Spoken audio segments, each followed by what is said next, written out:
I grew up pretty much surrounded by IBM clone personal computers.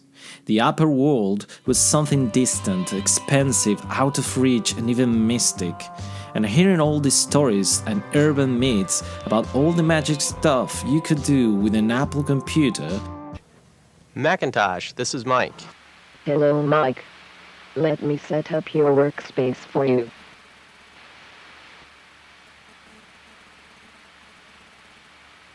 There you go, Mike. Well, I was at home with a 286 processor playing Prince of Persia, Indiana Jones, and Metal Mutant. Fast forward now to 2014, when I was tinkering with an OS X Mavericks Hackintosh setup out of curiosity. After decades of understanding Windows and Linux back to back, I was mesmerized by the simplicity and power at the same time I had at my fingertips. So the next year I bought my first MacBook Pro, a beautiful 13 inches beast with 16GB of RAM and a blazing fast solid-state drive of 512GB. macOS Yosemite was still shining with splendor, and El Capitan was about to be announced in July. I found my new religion, and I was hooked. Of course, the following year found me buying an iPhone, and then came the iPad, and then the accessories like keyboards, trackpads, and AirPods, and a second MacBook, and so on and so on. I was living in harmony in my new ecosystem.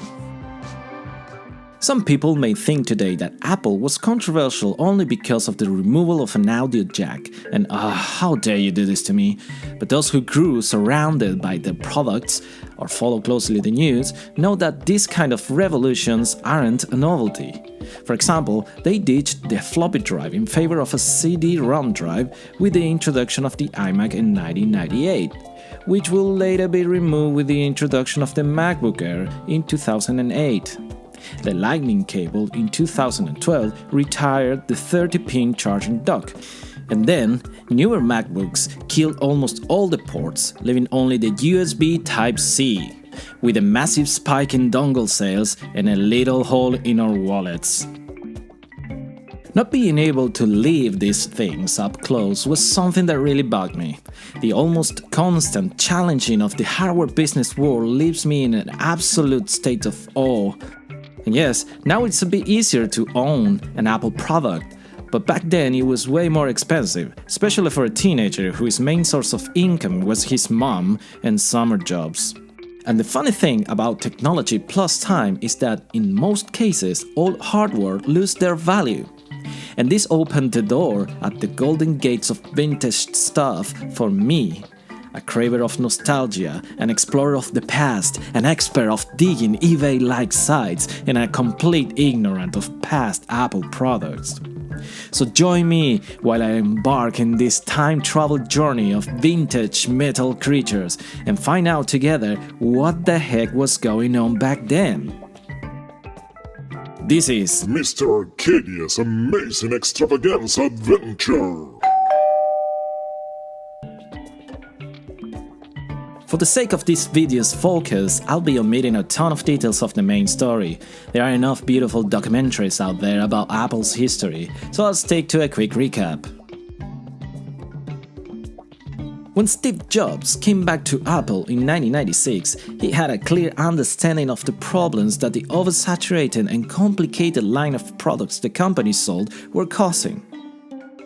He knew that in order to steer back the sinking ship from an imminent catastrophe, there will be some sacrifices to be made. Cut the products down. Go back to the basics and focus on just a few but strong ones.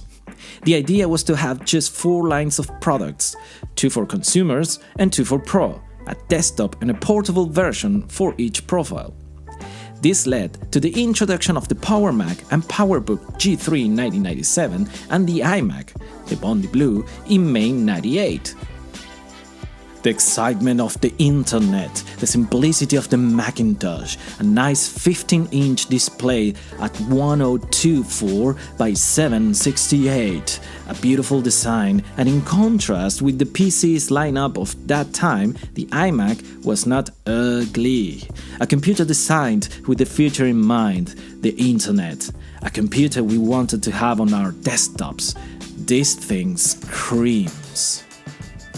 the fastest selling computer in Apple's history up until that time, put them back on track and let everyone know they were in for the long game. A 2.5 hours train trip to another city led me to the house of the previous owner of a stunning summer 2001 graphite 600 MHz iMac, codenamed Kiva. The machine was spotless, and you could see the amount of love it received because of its pristine condition. I left with the computer glad to know that the only reason its previous owner was selling it was because he was running out of space in his house. And I can see the irony of running into the same problem in the future myself.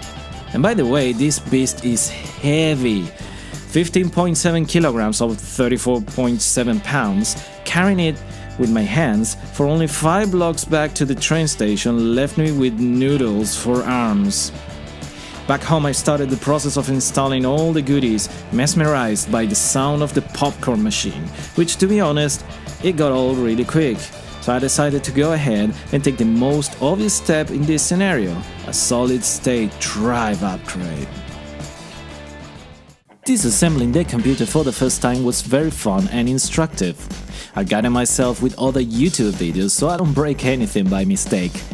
The previous owner already upgraded the hard disk and cleaned the insides of the iMac, and I silently thank him for this. The logic board is an absolute beauty, and everything is so neatly tied up together that I was ashamed of poking around with my sausage fingers. But I was keeping the eyes on the prize. Taking the hard disk out was a fairly easy process, being careful not to break the tight cables. The upgraded hard disk was an 80GB Western Digital, a very loud popcorn machine, but very fast for its time.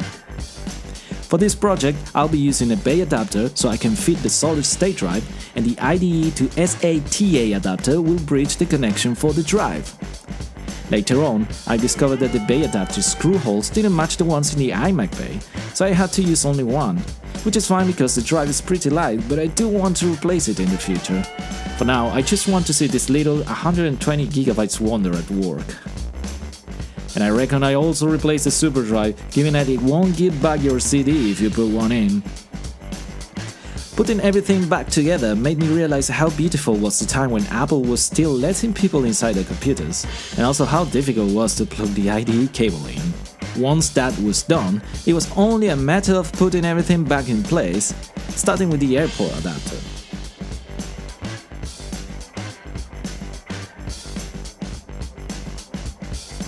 Everything is ready to go. Let's install things.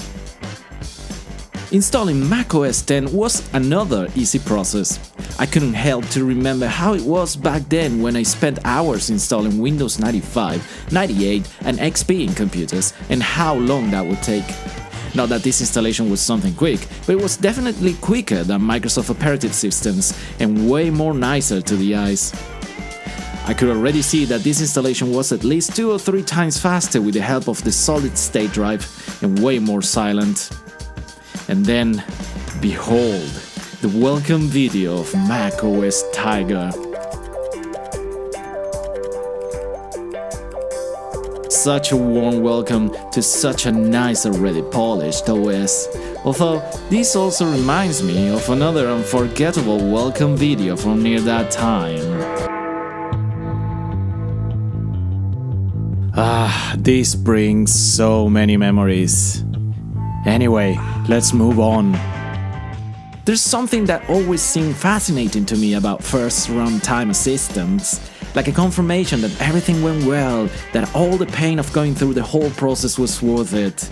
But anyway, the next step was to install macOS 9.2 side by side macOS 10, which is a really interesting thing to do on G3 and some G4 Mac computers. And because for me, it also meant that I could install games like SimCity 3000, Age of Empires, Quake, and so many other games that I always loved when I was younger. And that is it. I don't think there's need to go through benchmarks or anything similar. This solid-state drive is making this beautiful iMac G3 computer fly, and silently. On future videos, I would like to cover some software, games, and more hardware upgrades. I'm really happy with my new old computer, and I expect to make a lot of fun stuff with it. And for now, that's it for me. If you enjoyed the video, let me know in the comments and all the other stuff that people do when they like videos on YouTube. See you soon!